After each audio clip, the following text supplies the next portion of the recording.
Hello. Thank you for that wonderful introduction. My name is Charlene Peterson. I am a labeling reviewer with the Division of Labeling Review under the Office of Generic Drugs. Today, Commander Esther Chuh and I will be talking about ANDA labeling, helpful hints, and resources. Our primary objectives are to provide you with a general overview of the abbreviated new drug application and the labeling review process. Also, to provide you with helpful hints and resources to use for quality labeling submissions. Review process overview. First, the labeling is submitted from the applicant. Then, the labeling is placed in an assignment for the labeling reviewer. Once the labeling reviewer completes this task, any deficiencies will be communicated to the applicant via the project manager. Once an amendment is received from the applicant, then the review process will begin again. The review focus. Our primary review focus is to ensure that the generic labeling is the same as the approved labeling for the product's reference listed drug, otherwise known as the RLD, except for differences allowed. Also, we want to ensure that labels and labeling accurately reflect the drug product information and provide sufficient information for the safe use of the drug product. The components that we review are the container labels and carton labeling. This may include the pouch, the tube, any text that is embossed upon the carton and container labeling. It may include blisters. It may also include vials and pre-filled syringe containers.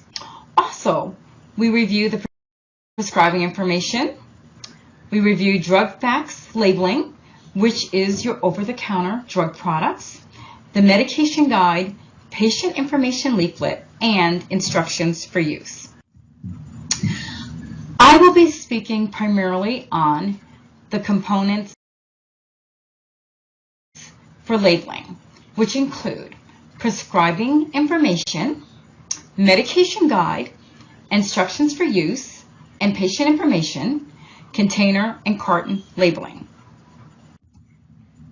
Format. We recommend that both Microsoft Word document and PDF text versions be submitted for prescribing information and patient labeling pieces. Please note that there should be no differences between both of these submissions. Both versions should be consistent. Format discrepancies. This is what you do not want to submit. For example, on the left side, we have a Microsoft Word document, 14 carcinogenesis, mutagenesis, impairment of fertility. However, when you look on the right side, you'll see the PDF text form has it listed under 13.1. We recommend that you do not submit submissions with these types of discrepancies.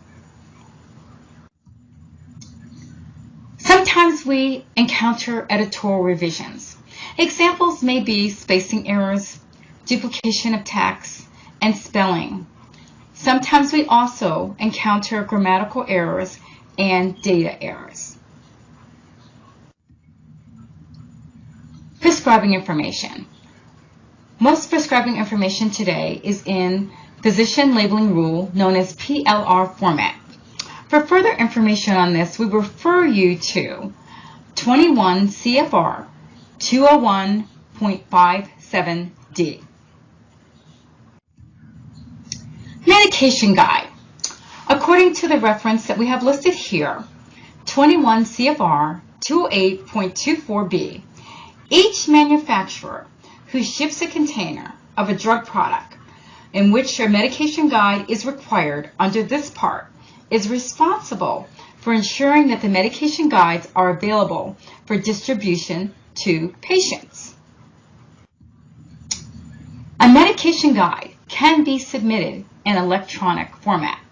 It is acceptable for a generic applicant to offer the medication guide electronically by including a URL in their labeling, even if the reference listed drug does not take this approach.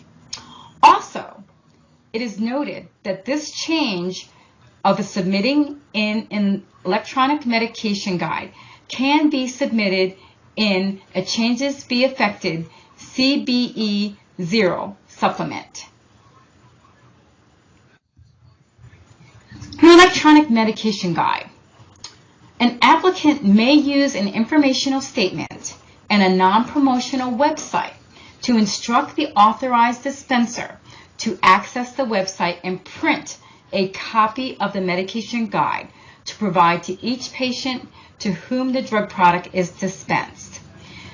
Based on current technology, the website should display a PDF version of the medication guide. Statements located in the PI and the medication guide. We recommend adding a statement at the end of the prescribing information, which is the PI, and to the top of the medication guide. This will alert the dispenser that a medication guide will need to be printed. Statements on the container and carton labeling. We do recommend adding a statement to the packaging, the immediate container, label, and the carton, subject to spacing. Instructions for use and patient information leaflet. If the instructions differ from the RLD, we recommend that you explain the reason for the difference in a side-by-side comparison in accordance with 21 CFR 314.94A84 and provide information related to similar instructions approved for another of your approved drug products if available. Please note this primarily refers to minor design differences. For example, the RLD may have a different color for their plunger on the syringe than the ANDA. Your container and carton labeling. They need to include a lot number, a control number, or a batch number that must appear on the label. Also, your carton container labeling should include an expiration date, and one of the following formats will be acceptable. Barcode. Please ensure that the linear barcode contains the NDC number and is surrounded by sufficient blank space that the barcode can be scanned correctly. We encourage you to orient the barcode to appear vertically. For example, if you have a small vial, an ampule, or prefilled syringe, curvatures of these containers may distort the linear barcode and have a negative impact on the scanning process. Format and examples. Please ensure that the established name, the expression of strength, the route of administration are prominently presented on the label. As we see with the examples to the right, both examples use title case lettering for my drug tablets and my drug injection. Also note that the product that is not for oral use displays the route of administration. Therefore, it's listed as for intramuscular or intravenous use. Also, please note that the color that is found behind each of the strengths helps to bring out the prominence of the strength statement. Strength differentiation. Please ensure that your container carton label for different strengths are sufficiently differentiated to reduce the chance of medication errors. We also recommend, if you have other pending ANDAs and approved products, to ensure the adequate differentiation between similar products. For example, if you have an immediate release product and an extended release product, For the same formulation, please ensure that there is adequate differentiation between the strengths on each of these products.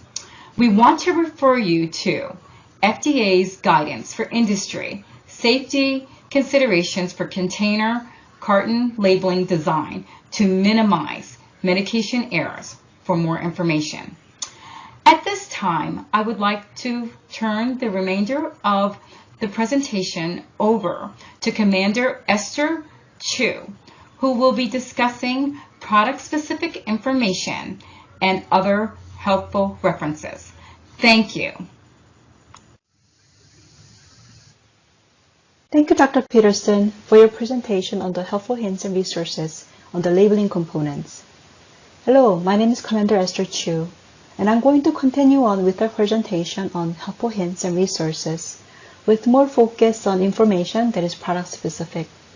We will also go over some references that will be helpful for your ANDA submission, and finally, in the presentation with some challenge questions. Starting with the injectable products, for dry powder injectable products, we want to bring to your attention that we recommend that the expression of strength is expressed in terms of quantity of drug per vial. This is per the FDA's guidance for industry titled Safety Considerations for Container Label and Carton Labeling, designed to minimize medication errors. Please see the examples on the slide. As a side note, I will be referring to this guidance as the Safety Considerations Guidance for short during this presentation, but you can see the full title of the guidance on the slide. Next, for the small volume parenteral products. Per the Safety Considerations Guidance cited on the slide, and per USB General Chapter 7, we recommend that the expression of strength is expressed in total quantity per total volume, followed by the concentration per milliliter. Please note that the quantity for the total volume should be the primary and prominent expression on the principal display panel of the label, immediately followed by quantity per milliliter enclosed by parentheses, such as the examples shown on the slide. Another recommendation on injectable products is that for single-dose products, we recommend that you include discard unused portion statement on the container label and other labelings as space permits, following the guidance on selection of appropriate package type terms and recommendations as stated on the slide. This is opposed to multiple dose products, which do not require such discard statement. For injectable products that are in pharmacy bulk packages, we recommend adding a prominent boxed declaration reading Pharmacy Bulk Package, not for direct infusion, on the principal display panel following the expression of strength. Please refer to the USB General Chapter 7 and the FDA Guidance on Safety Considerations for further information. Another requirement for injectable products is that per USB General Chapter 7 as well as the Safety Considerations Guidance, ferrule and cap overseal of medication vials should be blank without any print or embossed words unless there is a cautionary statement required for your product. This is because the space should be limited to important safety messages for the prevention of imminent life-threatening situations, and so that the statement is immediately apparent and distinguished. An example situation on when a cautionary statement will be necessary on the top surface of the ferrule and cap overseal is for neuromuscular blocking agents or paralyzing agents, as well as for the potassium chloride for injection concentrate. Please refer to USB General Chapter 7 for further information. For larger and small volume parenteral drug products used in total parental nutrition products, please note there is a labeling requirement on the container label and insert labeling on the aluminum content. Please refer to Tonyon CFR 201.323 for the required statements. Please also note that there is running statement requirement for the container enclosures that contain rubber. For Tonyon CFR 801.437, Container enclosures containing rubber must include a warning statement in bold print on the principal display panel that reads, "Caution, this product contains natural rubber latex, which may cause allergic reactions." Next is on ophthalmic products. In general, color coding for specific drug product is generally reserved for special circumstances, and one example where color coding is appropriate is for ophthalmic products. However, please note that the color coding of the ophthalmic products should be limited to the cap color only, based on the pharmacological category. For further information, please refer to FDA guidance on safety consideration and the Academy of Ophthalmology for uniform color coding of caps. Next is on the over-the-counter products. Please see that there are labeling and packaging requirements on the OTC products. 21 CFR 201 for labeling requirement and 21 CFR 211.132 for tamper-evident packaging requirements. In addition, there is formatting requirement for the drug facts on OTC products per 21 CFR 201.66. For this regulation, please ensure to include a labeling format information table that details the formatting. Example table is provided on this slide for your reference. For controlled substances, there is also packaging requirement for temporal evidence sealing and regulatory requirements for the location and size of the symbol. Please refer to 21 CFR 1302.04 and .06 for the requirements. For the solid oral dosage forms, we bring to your attention that there is imprint requirement for the solid oral dosage forms, such as for tablets and capsules, required per 21 CFR 206.10. Please note that there are regulatory and labeling requirements on certain inactive ingredients, such as on FDNC Yellow number 5 and Yellow number 6, aspartame, sulfide, and other inactive ingredients per sections under 21 CFR 201.20, .21, and .22. The requirement is on the container or carton labeling, as well as on the prescribing information. As mentioned previously, color coding is reserved for special circumstances. And another area where color coding is appropriate is for color coding of certain drug product strengths. And in this situation, the color for each of the strengths will be universally color coded across all manufacturers for that drug product. Please refer to the FDA's guidance on safety considerations for further information. Please see that the FDA has a list of established drug names that are recommended to use term and lettering. Please refer to the FDA Name Differentiation Project webpage. Link is provided on this slide. Term and lettering is a technique that uses uppercase lettering to help differentiate lookalike drug names.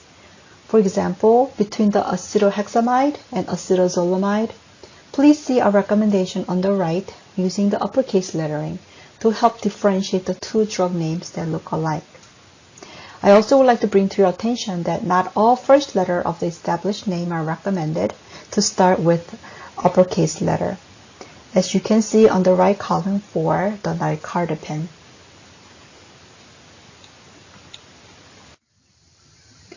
Now we're getting near to the end of the presentation, and I would like to wrap up with further list of references that would be helpful for your ANDA submission. For further additional helpful references, please see FDA's prescription drug labeling resources. Link is provided on this slide. And also the USB general chapters, especially the ones listed on this page.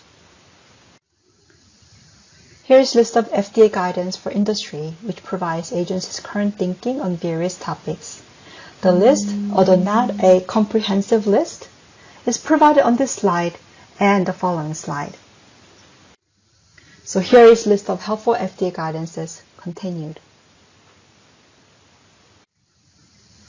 So now is time for challenge questions.